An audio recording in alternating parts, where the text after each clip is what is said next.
Welcome to the Tripod, where we break down the NRL every game, every week from a punting perspective. I'm Jacob Wynn. This is the round 18 preview, as well as a little bit of a recap of Origin 3 and the series as a whole that wrapped up last night. I feel like I've got heaps to talk about, so let's dive into it.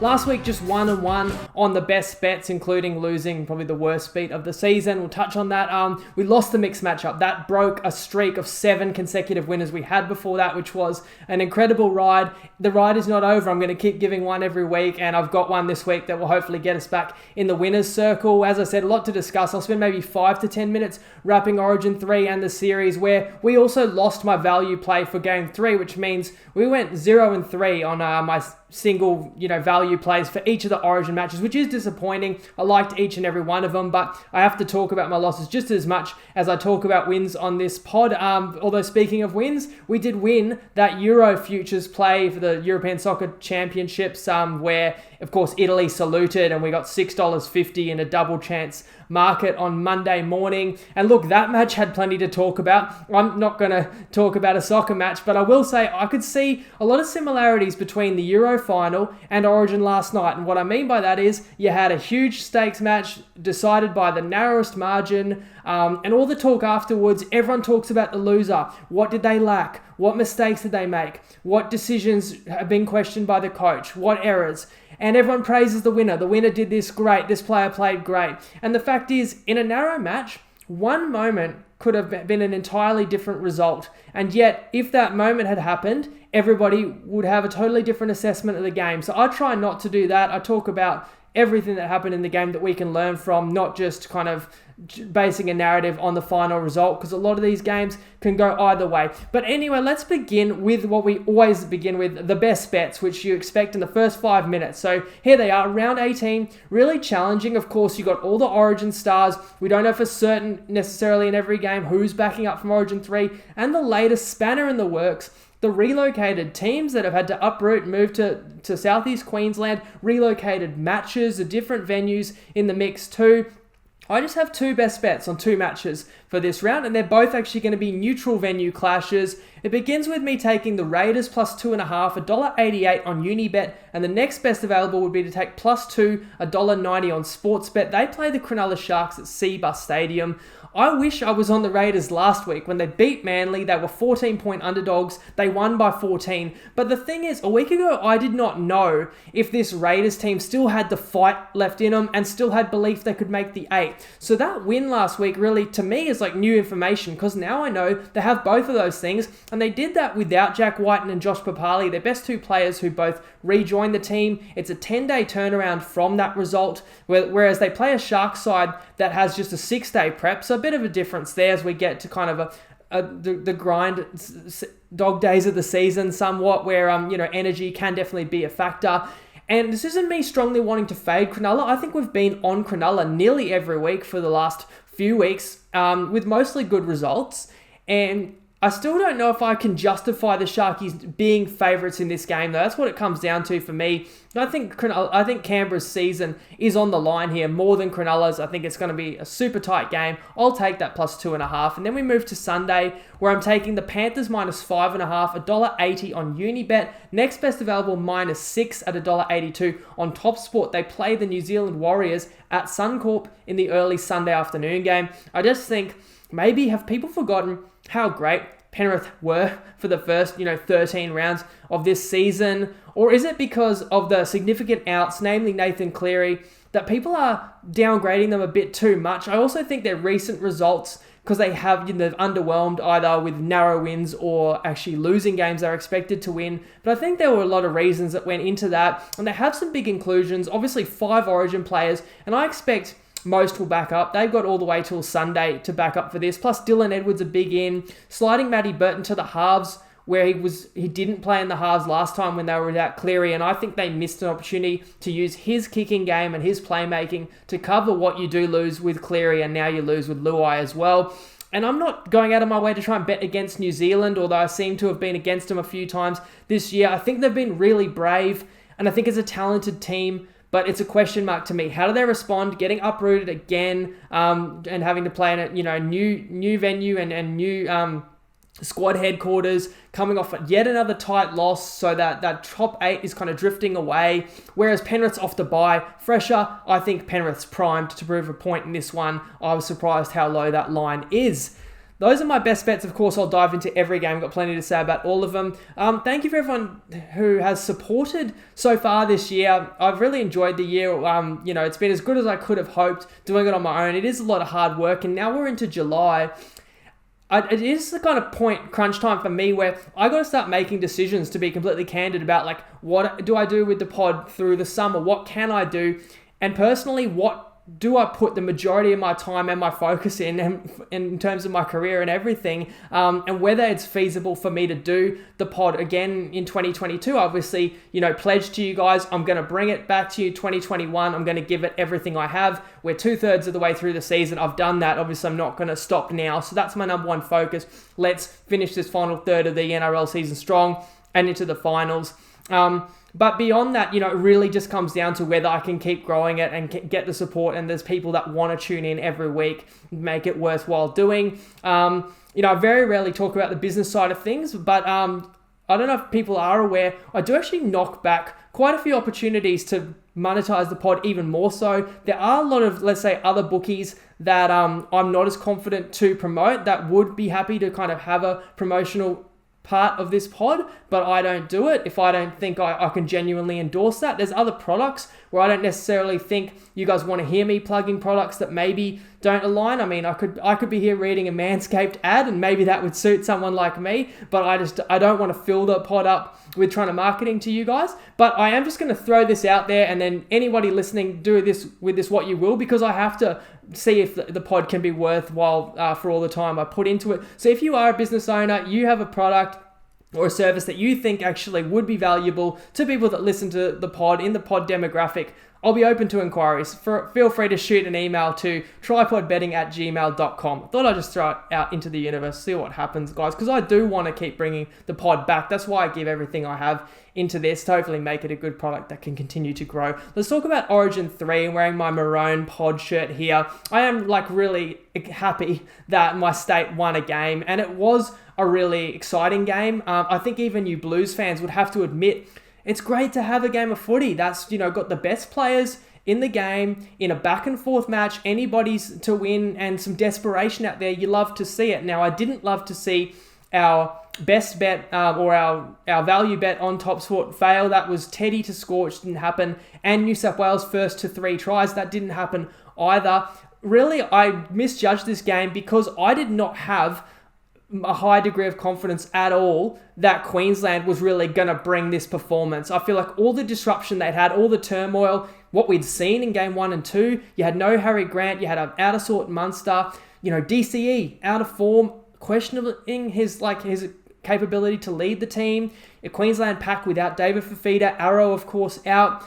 Nobody could really be sure that Greeny was a great coach or that the team had a great culture. So for somebody to needed to back Queensland last night, you had to be comfortable with all those factors and feel that they weren't, that bad. Or you had to feel there were enough negatives that counteracted that in New South Wales. And New South Wales did have their negatives, of course, new halves combination, and also missing a couple other key forwards such as Daniel Saifiti, and those showed to be, really key elements. I mean, the biggest moment of the match to me, obviously, I think is Latrell's penalty attempt. When New South Wales gets that penalty with 3 minutes to go, I'm all right with taking a shot at goal if that's my team from halfway. I think it just needed to be really clear to him, this isn't a conversion. You don't need to put that extra loft on the ball and just aim for accuracy. You have to boot the cover off the ball here. Every person who takes kickoffs in the NRL can kick it dead. This has to go dead, and you've got to kick this off. Where you've got to take this shot with still 90 seconds to go on the clock. This can't be an all or nothing. As we know, the penalty falls short. Queensland catch the ball. There's a minute to go. It's game over. So it had to be taken quicker and go as far as possible because, of course, if it goes dead, even if you miss,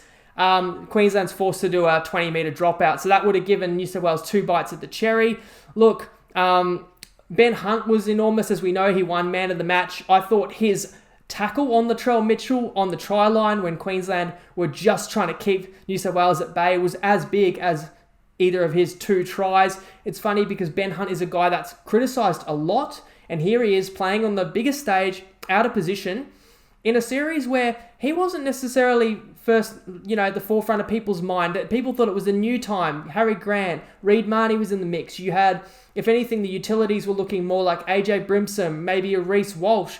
And for whatever reason, Ben Hunt made his way all the way back into this squad, into the starting team, instrumental in winning a game for Queensland. Of course, Turbo won the Wally Lewis medal. And it's funny because it did remind me, and I wish I'd kind of thought of this and thrown this out there. 2018, we all know the year that Billy Slater won the Wally Lewis medal in a losing series in a game where he only played twice.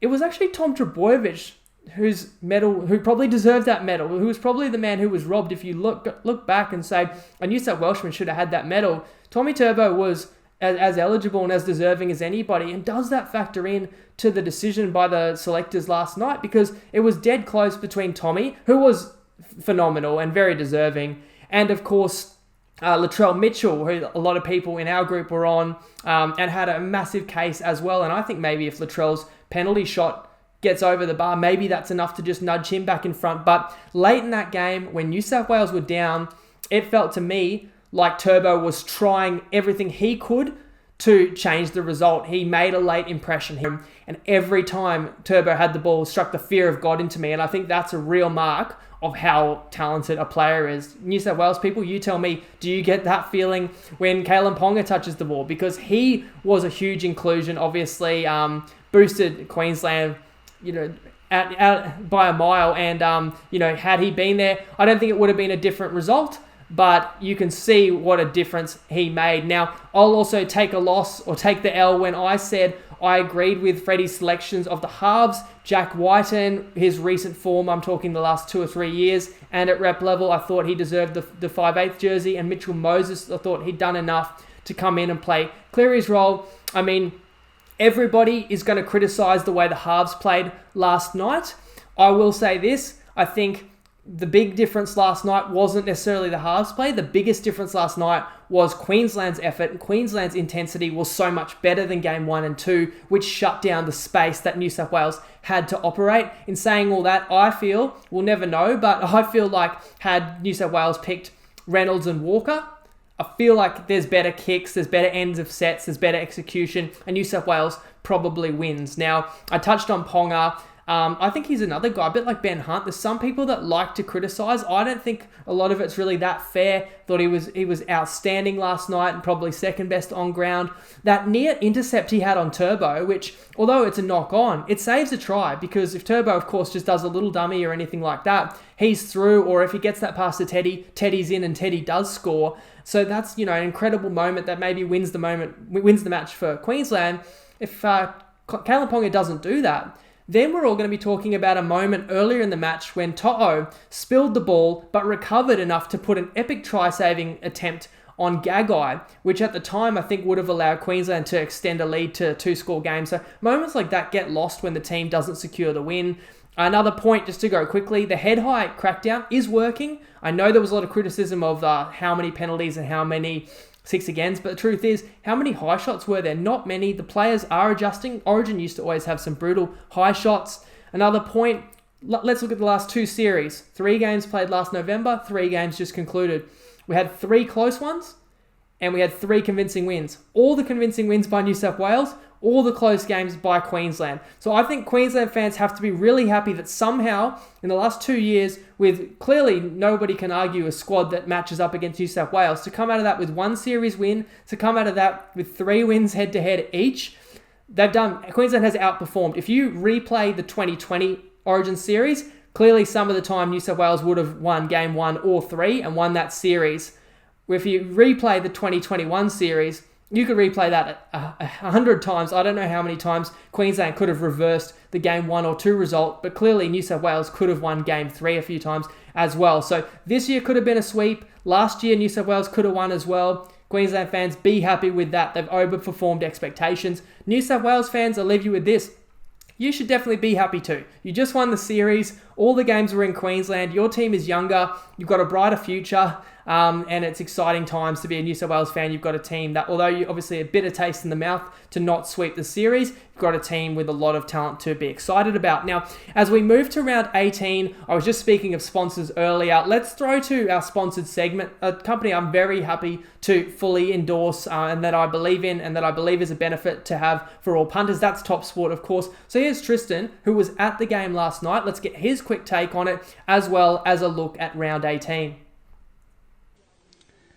Hello Tripod family, it's Tristan Merlihan here from Top Sport. It's an interesting week coming up of round 18 action. We've obviously just got over Origin. It was great as a Queensland fan to finally get a little bit of respectability back this series, but New South Wales way too good throughout the duration of the series. Queensland restored a bit of pride, which is great to see. It was a decent game last night actually too, which was good. So the market in that game stayed at the 11.5 on game day. It was skewed the minus late, so there was overwhelming support for New South Wales at the minus. We got a little bit lucky in the anytime try scorers. We were heavily committed on Teddy, Turbo, and Josh Adokar. So it was a good result. It didn't erode the deficit from the first couple of games, but we're happy to get a result out of Origin. So well done, Queensland. It'll be interesting what progresses over the next 12 months as to what the series is going to look like next year. There's still a few things Queensland will need to improve on, I suggest. Going into this round of 18, it's a tricky one to price. These are always the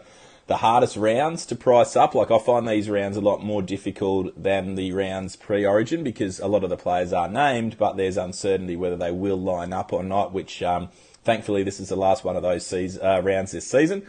And then you throw the additional factor on top, which is going to make it even more difficult to price, is the neutral venue aspect, where all the teams have moved up, or the majority of the teams have moved up to the Gold Coast and to the Sunny Coast and to Brizzy. So we've got a lot of games at Seabus. One of those games, which is a significant difference, is the Canberra Sharks game, where obviously Canberra, if they played this game at home, would have a significant advantage, whereas the Sharks now come right into this game on the back of it being played on the Gold Coast. And the Raiders are a difficult enough team to predict how they're going to turn up at the best of times, so this just throws another different element into it as well. So looking forward to the weekend ahead. We've got some good action leading into the finals, so hopefully everyone enjoyed the footy last night. Hopefully we get a good round of footy. Hopefully, more importantly, these cases don't kick up in Queensland as well, so we can keep the season going and we can get through the season unscathed, get to the finals, and hopefully see the best teams go at it in about 6 or 8 weeks' time. All right, guys, enjoy the footy on the weekend and gamble responsibly.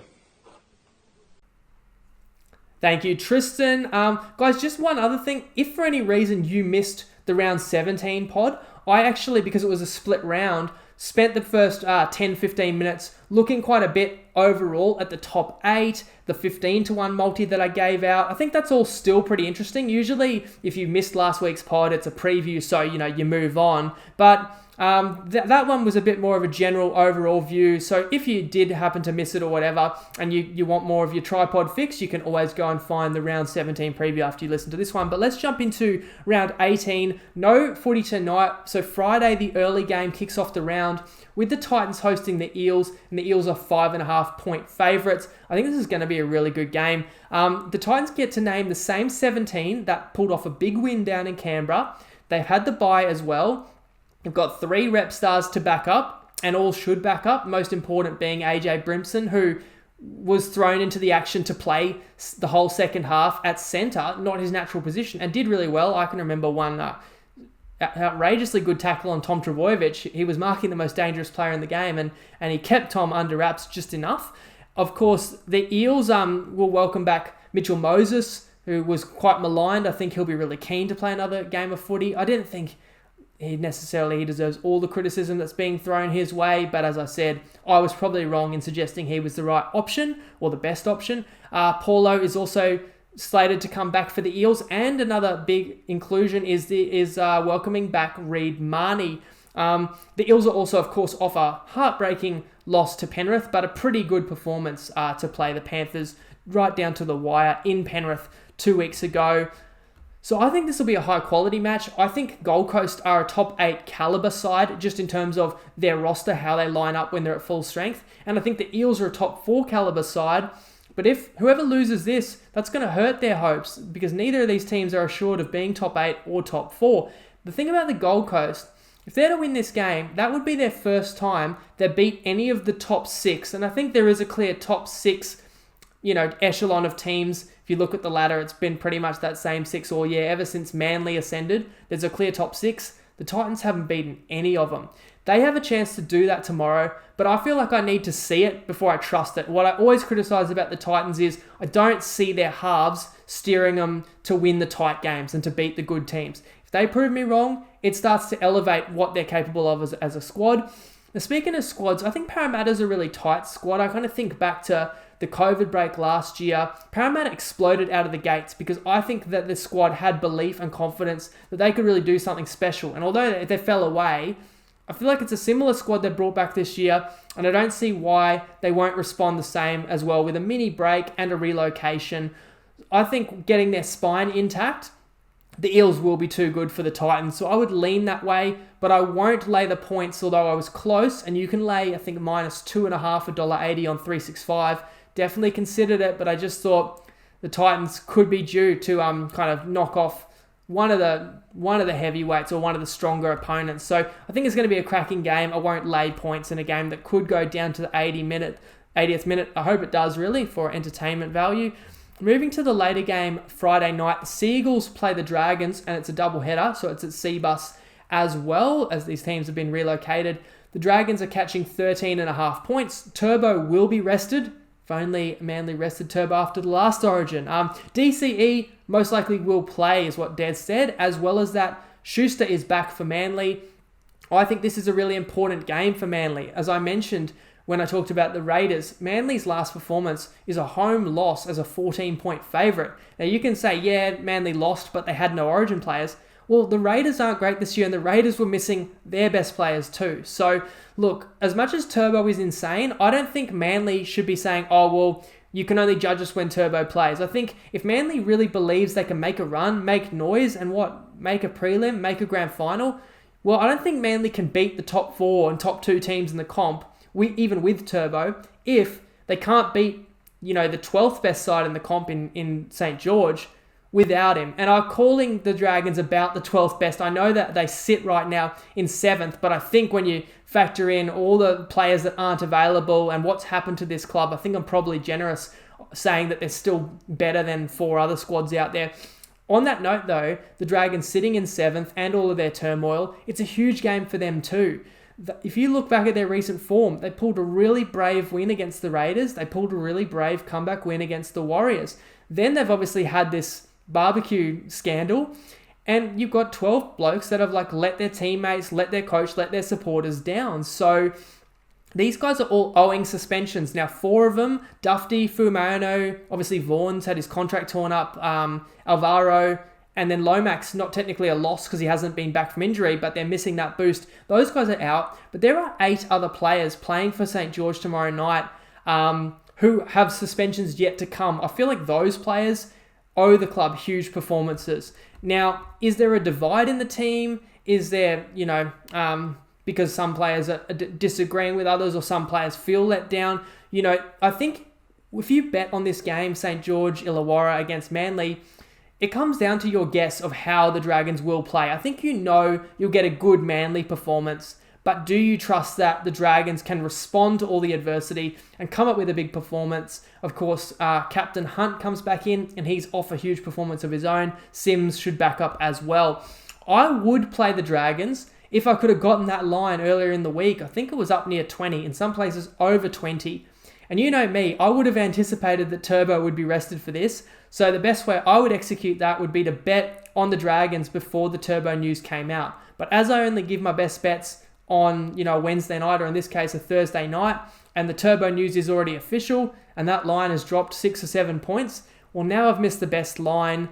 So I'm just not going to take the Dragons with that. I still expect Manly could go well, and Manly could still cover it. So I'm passing it. Good luck to the people who did get an early line on the Dragons. Moving to Saturday, the game you've already heard I have a best bet on. Raiders play the Sharks, 3rd in a row game at Seabus.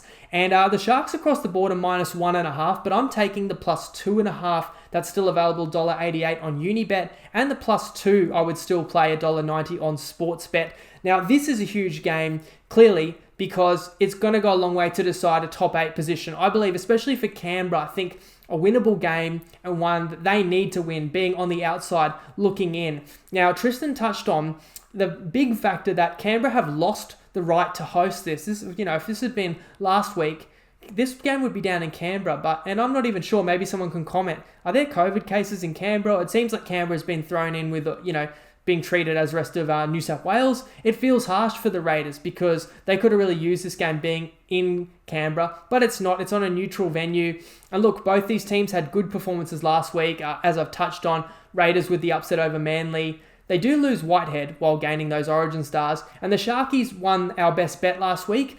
They weren't exceptional, but they did enough. They don't have, Cronulla don't have any disadvantage of any Origin players, so that is kind of an edge to Cronulla. But conversely, I do give the edge to the Raiders, getting a 10-day turnaround versus a 6-day turnaround. Now, interestingly, I'm looking at this game being Saturday afternoon.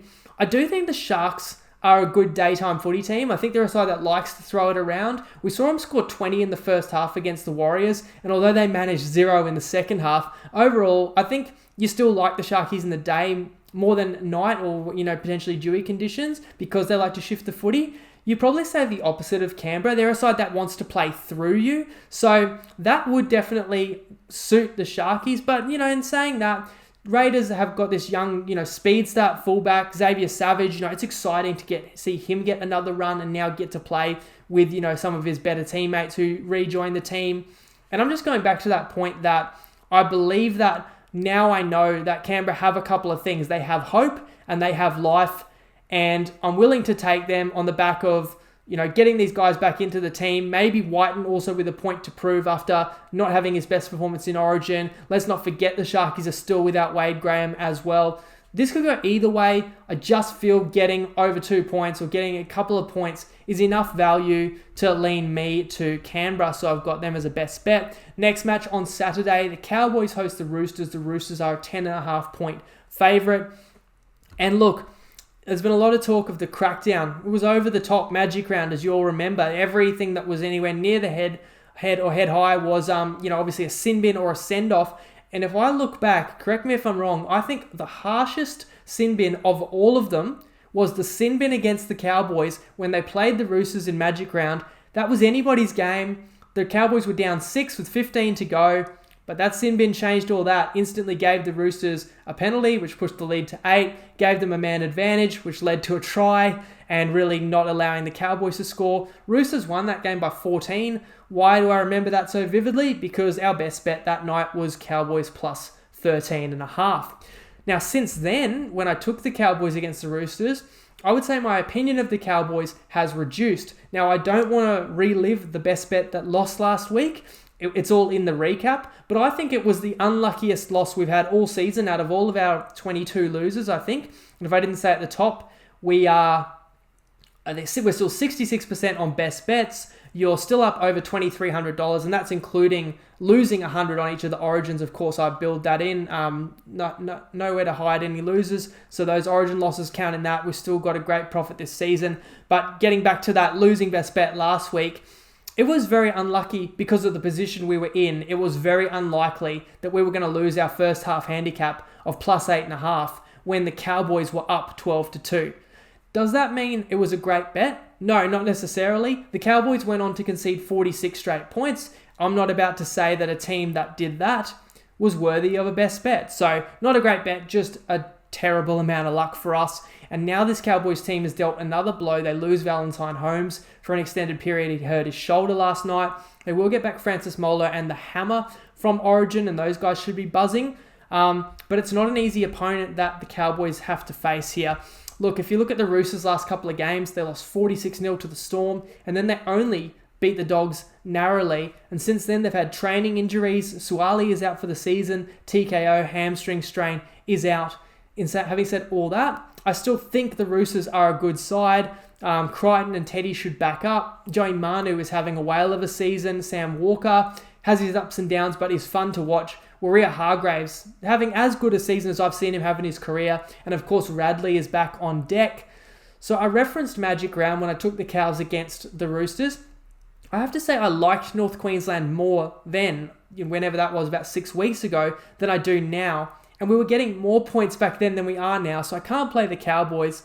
Do I play the Roosters? I think a double-digit line is a bit steep for a match in Townsville with a couple of players out for the Roosters. So I think the bookies have the line pretty fair. I have to pass. Moving to Saturday night, the Storm host the Knights, and the line is minus 18.5. This game is scheduled to be played in Melbourne, where they have not played any league since April. Although I did hear some news today that there could be a lockdown. Don't quote me on all this news, of course, check yourself, but could be more lockdown sanctions in Melbourne. So I'm not 100% sure if this match would go ahead in Melbourne. As I said, just check that one. I don't have a bet on this, but still assessing the matchup. No, still no Pappenhausen for the Storm. It's a luxury that they've got Nico Himes doing a great job back there. And still no Harry Grant either. Again, the luxury, you've got Brandon Smith. Now, Munster, Adokar, Finucane, Kaufusi, Welsh will all be assessed. Again, it's that luxury for the Storm that there's no reason they have to force somebody to play if they're a bit underdone or a bit under 100%. They've got the depth to cover it, and they're sitting pretty on the ladder. As for the Knights, they are not sitting pretty on the ladder.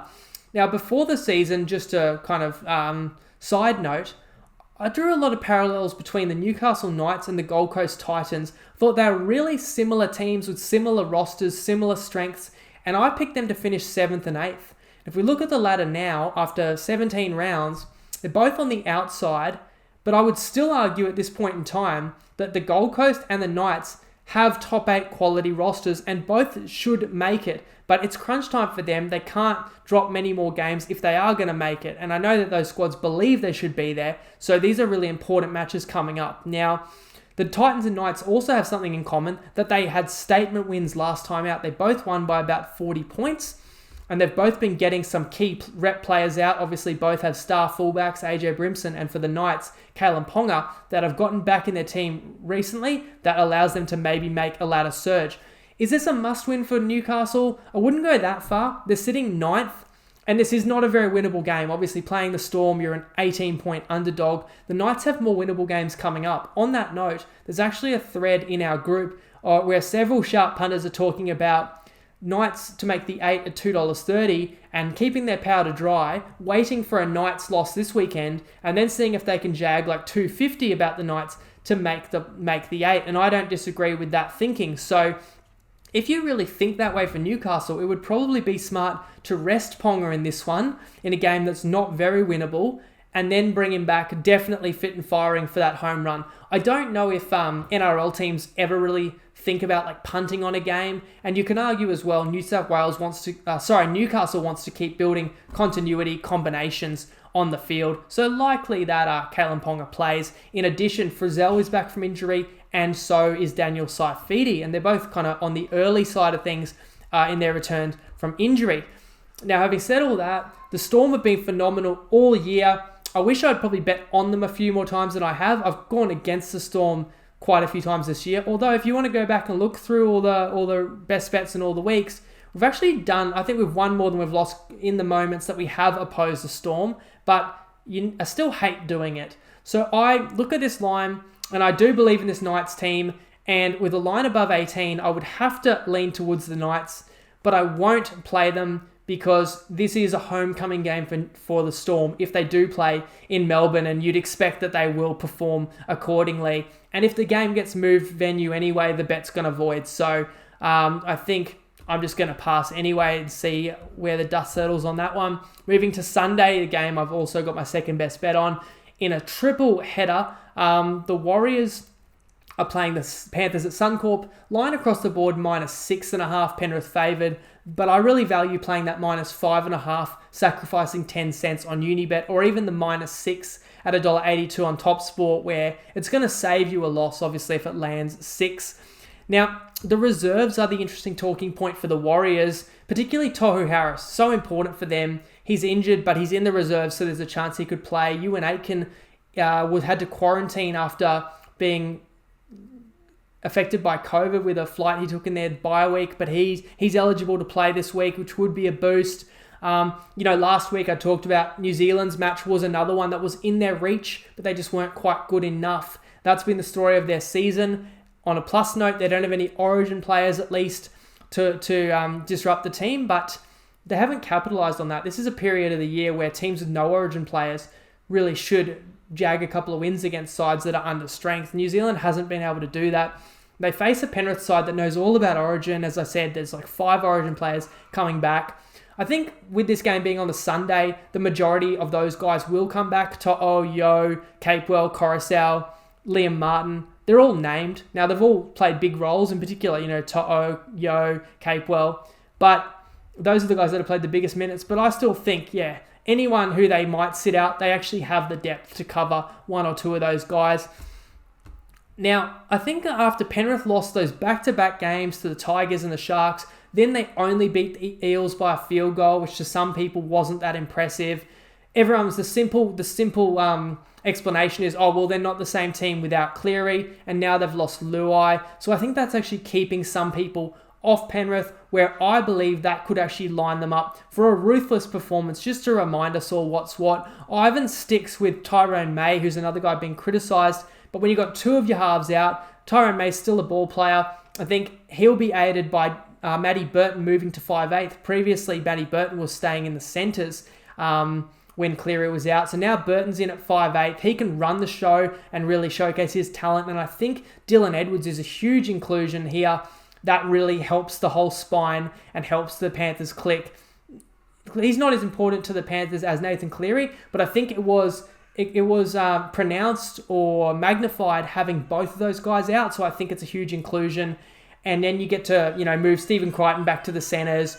You got Brent Naden in there. You even got Momorowski, who's not even in the 17. So they've got still options and still a very formidable team, Penrith. The Origin players, as I said, a few of them will come back into the team. Like Coruscant, who got a debut but didn't play the whole game last night. So, again, looking at the most recent performances by Penrith where they lost by a field goal to the Sharks and then they beat the Eels by a field goal. Well, you guys know the Sharks and Eels are 2 opponents that I think are pretty good and who I was on in both those games. And I thought it was good spots for those teams. So I'm not going to take away a lot from Penrith. That's why I think this is the time that they will step up and play really well. New Zealand are a really talented team, but as I spoke about at the top, do those tough losses mount up? Even more adversity for them to face, now relocating again. They've got the talent to click. If New Zealand comes out and wins this game, I won't be shocked. But at the same time, I think close to 60% of the time, this is going to be a commanding Panthers performance. That's why I'm willing to play it as a best bet, -5.5. And I will also use this match as a second part of my mixed matchup. And I'll use the first game, Cronulla Raiders, for the first half of the mixed matchup. We'll combine them together, and that will be our play this week. On the mixed matchup, to give you guys even more insight, because we lost last week and then we lost the Origin play, I think overall, clearly, if you look at the results, these markets that I've been able to create, these unique markets, have done as well as I could possibly hope for everybody who has jumped on TopSport and played them. And that's not even including the $6.50 Euro winner that we had on Monday, or let's say the 15-1 season multi that's still in running and, is better than a 1 in 3 shot as we discussed last week. Now, I don't hide the fact that TopSport sponsors this show. Therefore, there's a benefit to me to keep this going due to people using that tripod promo code and choosing to join TopSport. So to a degree, when I create a unique market, I know that that's going to motivate some people to want to join, and that is great. But I just want to make one point clear. I never create the mixed matchup based on what I think is going to be, enticing or what I think people will want to bet on. Because trust me, this market is actually really challenging to create each week, to try and find the appropriate matchup, the one that's going to give us value, and to be able to profit as much as we have. So the only thing that goes through my mind, I have tunnel vision when I'm trying to find the mixed matchup. The only thing I'm thinking is, which matchup can I negotiate to get the most value to me? That's all I care about, because I know at the end of the day, I'll get judged on the results. And if I don't stick to my principles and my method, then the results won't be as good at the end of the season. And even last week is a good example. We were on a 7-game win streak. I picked a fairly unlikely mixed matchup, $3.50 odds. Some people commented that, that's ballsy to put a 7-game win streak on the line with a longer odds shot. But in a 4-game round, that was the best value in my mind. Now, was it a popular pick, taking the Sharks to score more than the Rabbits? No, in fact, it was super unpopular. But again, I'm not trying to find something that's popular. Often, if I was to do that, I wouldn't be getting the best value and I wouldn't be doing the right thing by you guys. So my genuine process is to just take what I think is going to give the best value odds. You judge it how you like based on the results. I'll never do anything but try to get the best results. This week, my bet is the Panthers to outscore the Sharks. Best bet on Penrith to beat the Warriors by 6 or more, and best bet on the Raiders to beat the Sharks or keep it close. So obviously there's my logic. They're both daytime games. They could both be relatively high scoring, but I think maybe we get a bit of value on Penrith because of the key guys that are out there in Cleary and Luai, and the fact that those guys were missing in Origin last night and New South Wales started. Maybe some people will assume that's going to be the same effect on Penrith, but I think this Warriors side, although they didn't crack last week against Cronulla, could still crack. There's been several weeks this year where the Warriors have leaked a bunch of points, and Panthers are that kind of relentless team that just builds pressure on both sides of the ball in attack and defense, and I think can run up a decent score, whereas I'm going to bank on a bit of desperation and season on the line for the Raiders. Now, that's no certainty. Raiders have failed and disappointed many times this year, but I think they've got a fairly strong squad that comes up to play the Sharkies on Saturday and can limit them to a reasonable score that the Panthers can catch. In terms of market expectation, the Sharkies are expected to score around 24.5, Panthers about 26. So we are a favourite there, but of course we take on that risk that if they both score the same, we lose. So therefore we get $2 odds about Penrith to score more points than the Sharks. I'm going to add a bit of advice. With my best bets, I never tip something that I think there could be some news coming out really soon that's going to make this a worse bet, because that's not going to help me in the long run with these best bets winning. And I never tip a best bet if I think the odds are going to increase. So therefore, my general advice is when you hear me share a best bet, if you agree and you want to jump on, I always say jump on sooner rather than later. It doesn't mean my best bets will never drift, but I think anyone who's followed long enough knows that it's more often the best bet odds firm. With the mixed matchup, it's a little bit different. It's a fixed price that's agreed to by TopSport, and they honour that price all the way up until kickoff of the first match involved. So that actually means you can wait a couple more days with this mixed matchup, wait until at least before kickoff of Sharks Raiders, and you might have a little bit more insight for sure into who's going to be playing for Penrith on Sunday, and have even more confidence that the majority of those reps or all those reps are playing, and then jump on the mixed matchup if you like it. Couple more games to quickly talk about. The Broncos play the Tigers. Tigers are plus 2.5 point underdogs, and I actually find this game really intriguing. Yeah, it's cellar dwellers, but it's a game where both of these teams actually come in with a chance to win. And I would prefer to watch two bad teams play than a bad team play a really good team, honestly, because at least I don't know what's going to happen here. And that's the way I see this one, and that's why I don't have a best bet on it. Brisbane will get Haas, Xavier Coates, and Flegler all backing up from Origin. Their halves in this one, Brisbane is Gamble and Croft, if you're trying to keep up to date. It does seem to change quite often. The biggest player that I should mention for Brisbane is Katoni Staggs. He absolutely hit the ground running in his season debut last week. A big reason they beat Cronulla. They didn't win this game. They wouldn't have won that game without him. He's a superstar. And it's not just that he upgrades the right centre position, it's that he lifts the whole team and, in fact, the crowd around him as well. Now, if the Tigers want to win this game, they're going to have to shut down Katoni Staggs. And ironically, it looks like he's going to line up against James Roberts, who once was probably that superstar that Brisbane hoped. Well, James Roberts was once the guy that Brisbane hoped could be a superstar. So I think that's a very worrying matchup for West Tigers. One edge to West, of course, is they don't have any Origin players backing up. All the Origin players from West all play for new clubs now. Sorry, Tigers fans.